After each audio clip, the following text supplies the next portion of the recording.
പ്രിയപ്പെട്ട ലീന, ഇതേവരെ നിന്നെ വന്ന് കാണാൻ സാധിച്ചില്ല. എന്റെ അപ്പനമ്മമാരുടെ നിർബന്ധം കൊണ്ട് ഞാനൊരു കല്യാണത്തിന് സമ്മതിച്ചു. പെണ്ണിനെ കണ്ടു, എല്ലാം ഉറച്ചു. പക്ഷെ അന്നു മുതൽ എന്റെ മനസ്സിനൊരു വേദന, തലയ്ക്കൊരു മഹാഭാരം. ഞാൻ കിടപ്പിലായി. നിന്നെപ്പറ്റിയുള്ള ചിന്ത മാത്രമായിരുന്നു എന്റെ രോഗം. ആളുകൾ പറഞ്ഞു തുടങ്ങി എനിക്ക് കിറുക്കാണെന്ന്. ഈ വിവരം അറിഞ്ഞ പെൺവീട്ടുകാർ ഒരു ഭ്രാന്തന് പെണ്ണിനെ കെട്ടിക്കൊടുക്കയില്ല എന്ന് പറഞ്ഞു. എല്ലാം നമ്മുടെ യോഗം. അങ്ങനെ ആ കല്യാണം മുടങ്ങി. ഞാനിപ്പോൾ സുഖമായി ജോലിക്ക് പോകുന്നുണ്ട്. എത്രയും വേഗം ഞാൻ നിങ്ങൾക്ക് തരേണ്ട ഈ തുകയുമായി വന്ന് പശുവിനെ വാങ്ങിക്കൊള്ളാം. നീ എനിക്ക് വേണ്ടി കാത്തിരിക്കണം എന്ന് സ്നേഹമുള്ള ലോസേട്ടൻ.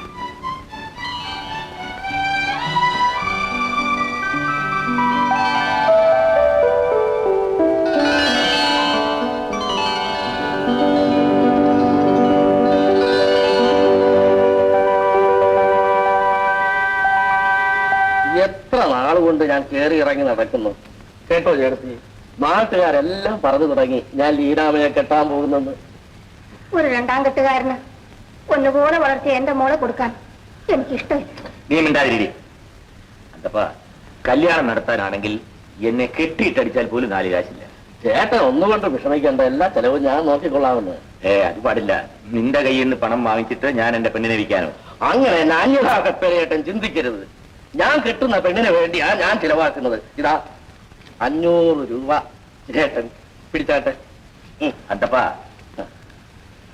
ഒന്നും പറയണ്ട, ചേട്ടൻ ഇത് വാങ്ങിച്ചാട്ടെ. അന്ന് എഴുതി വിറ്റ 15 സെന്റ് സ്ഥലം ഞാൻ ലീനാമയുടെ പേർക്ക് തിരിച്ചു നേടിക്കും. മോളെ, നിന്നെ താറാവുകാരൻ അന്തപ്പന് കെട്ടിച്ചു കൊടുക്കാൻ ഞാൻ ഉറച്ചു. എനിക്ക് ഈ കല്യാണത്തിന് ഇഷ്ടമില്ലപ്പോ. പിന്നെ നിന്നെ തോന്നിയ പോലെ കുറ്റക്കെട്ടോടി. നാളെ പള്ളിയിൽ വെച്ച് കൂട്ടിച്ചോദ്യം പറഞ്ഞേക്കാം. എന്ത് ചോദ്യമാണെങ്കിലും എനിക്ക് വേണ്ട. ഞാൻ ഈ കുടിയനെ കെട്ടത്തുമില്ല. കുടിയൻ എങ്ങനെങ്കിലും ഈ ഭാരം ഒന്ന് ഒഴിച്ചു കളയാമെന്ന് വെച്ചപ്പോൾ അവർക്ക് പിടിക്കത്തില്ല പോലും. എന്നെ കൊന്നു കളഞ്ഞാലും ശരി, ഞാൻ ഈ കല്യാണത്തിന് സമ്മതിക്കത്തില്ല. അന്തപ്പ ഏതായാലും കുറച്ച് ദിവസം കൂടി ക്ഷമിക്കും. ചേട്ടന് ഇഷ്ടമില്ലെങ്കിൽ അത് പറഞ്ഞാൽ മതി. അല്ല, 1-ാം ബിഎക്കാരി പെമ്പിള്ളേർ എന്റെ പിന്നാലെ നടക്കണമെന്ന് കെട്ടണമെന്നും പറഞ്ഞു. ചുമ്മാ പേടിപ്പിക്കാതെ. പേടിക്കേണ്ടത് ചേട്ടനാ. കണ്ടെന്ന ഒരുത്തൻ പശുവിനെ മേടിക്കാൻ വന്നതും രാത്രി ഇവിടെ കഴിഞ്ഞു കൂടിയതും ബാക്കി നടന്ന കാര്യങ്ങളെല്ലാം നാട്ടുകാർക്ക് അറിയാവുന്നതാണ്. പശുവിനെ വാങ്ങിക്കാൻ വന്നാൽ എന്താടാ കുഴപ്പം? കുഴപ്പമൊന്നുമില്ല, 3 മാസം കഴിയുമ്പോഴറിയാം.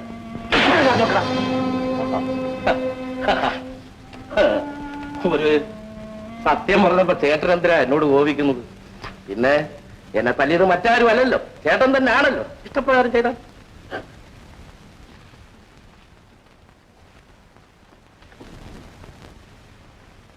അതപ്പാ നില്ല, ഞാനിവിടെ വരാം.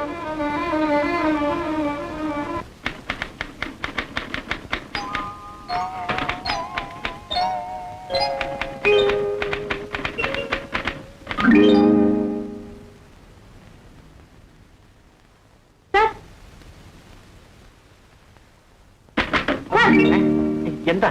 പേടിച്ചുപോയോ?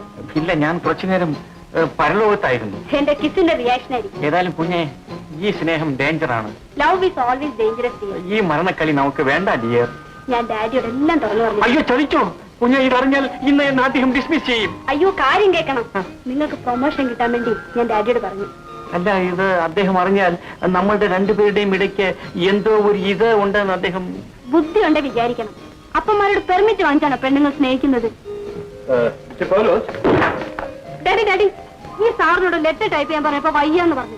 അഹങ്കാരി, മാറ്റിയിട്ട് വേറെ ആളെടുക്കണം. അയ്യോ, എന്റെ പെണ്ണു കുഞ്ഞെ ചതിക്കില്ലേ? ഞാൻ എന്ത് വേണോ ഞാൻ ചെയ്തു തരാം. വിഷമിക്കണ്ട, ഇവളൊരു ബഹളക്കാരിയാ. പിന്നെ ഞാൻ കുറച്ച് ദിവസത്തേക്ക് ഒരു യാത്ര പോവുകയാണ്. അതുവരെ എന്റെ എല്ലാ കാര്യങ്ങളും, പ്രത്യേകിച്ച് എന്റെ കുടുംബകാര്യങ്ങളും ഞാൻ നിങ്ങളെ ഏൽപ്പിക്കാം. ശരി മുതലാളി. നിങ്ങൾക്ക് 100 രൂപ ശമ്പളം വർദ്ധിപ്പിച്ചിരിക്കുന്നു. വളരെ നന്ദിയുണ്ട് മുതലാളി. ഞാൻ നാളെ രാവിലെ ഒന്ന് വീട്ടിൽ പോയിട്ട് വൈകുന്നേരം ഒന്ന് വന്നേക്കാം. വീട്ടിൽ ആരൊക്കെ ഉണ്ട്? വീട്ടില് എന്റെ അപ്പൻ, അമ്മച്ചി, എന്റെ ഒരു പെങ്ങൾ. വിവാഹം?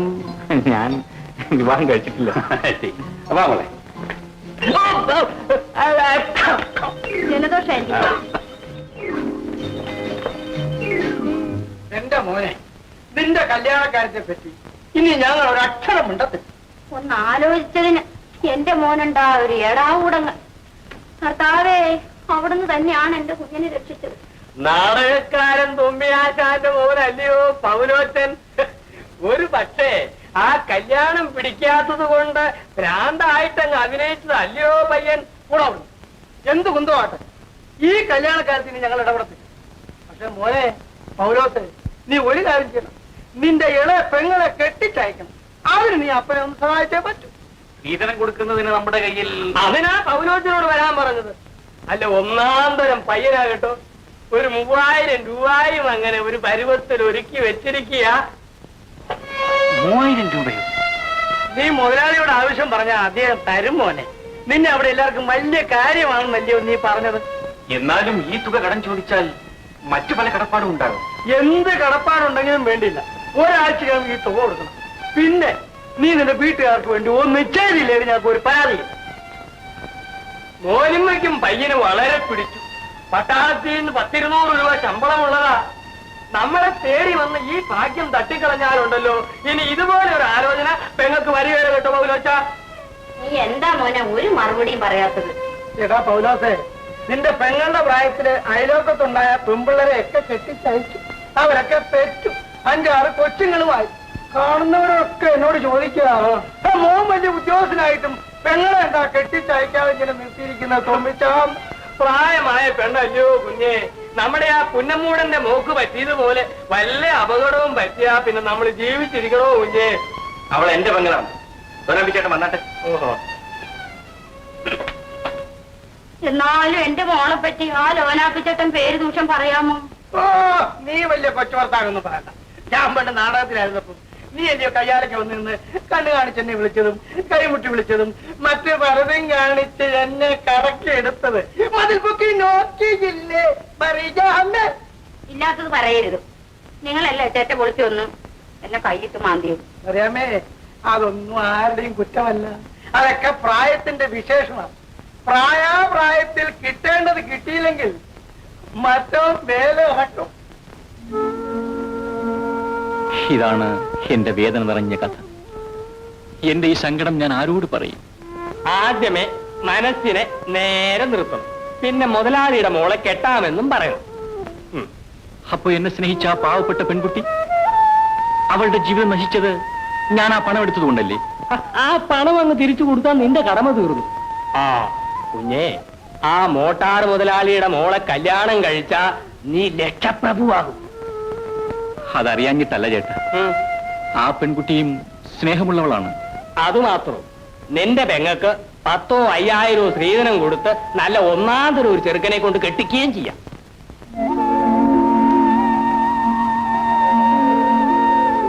എന്റെ മനസാക്ഷി മനസാക്ഷി. പട്ടിണി കിടക്കുന്ന നിന്റെ അപ്പനും അമ്മയും പെങ്ങളും സുഖമായി കഴിയുന്നതിലും വലുതാണോ നിന്റെ മനസാക്ഷി? എന്റെ സുഖവും മനസാക്ഷിയും ബലി കഴിച്ചാലും ശരി, എന്റെ അപ്പനും അമ്മയും പെങ്ങളും സുഖമായിട്ട് ജീവിച്ചാൽ മതി. എന്നാ അതാ കർത്താവിന്റെ നിശ്ചയോന്ന് കരുതിക്കോ. വാ.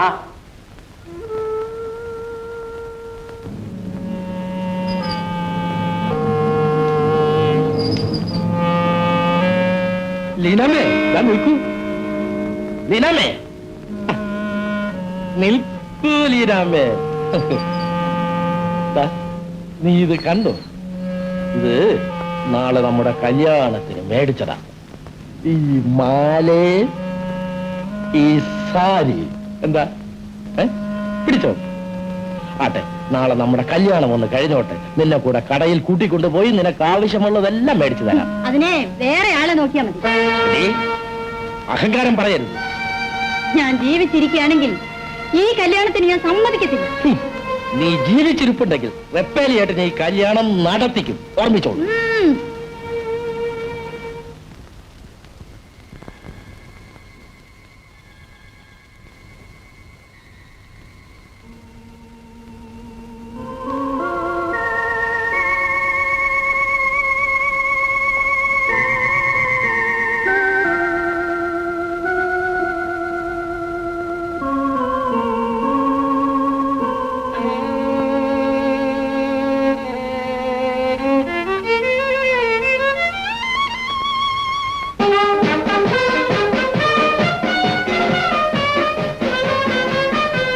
ദീനാമ ചേച്ചിയും വീട്ടുകാരെയും ഇതുവരെ കണ്ടില്ലേ? ഇനിയും വന്നില്ലേ? ഇതുവരെ വന്നിട്ടുണ്ട്.